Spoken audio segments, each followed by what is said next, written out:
تحية طيبة للجميع. يبدو أن أسير حسن جاموس بوادي الدوم ومن على نهجه اليوم يفعلون بليبيا ما يريد العدو بالضبط فعله منذ 13 عاما: النفخ في جمرات الصراع العسكري والحرص على إذكاء الخصام السياسي بين أبناء البلد.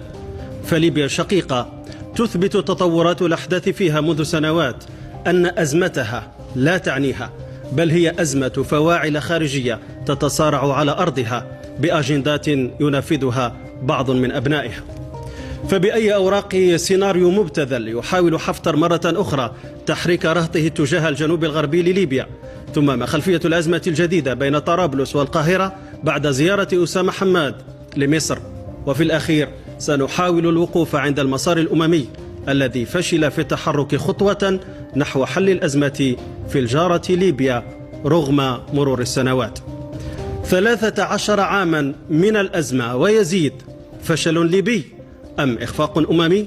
موضوع هذا فك الارتباط العضوي نسبيا، عفاني باش ما نقولوش 100%، فك الارتباط العضوي نسبيا مع فرنسا ورفضه، هذا مش نسبي، ورفضه المطلق هذه مش نسبية، ورفضه المطلق لسياسة الهيمنة، بل فرض سياسة الند بالند مع فرنسا، ويتجلى ذلك بسحبه للسفير وتخفيض مستوى التمثيل الدبلوماسي في إطار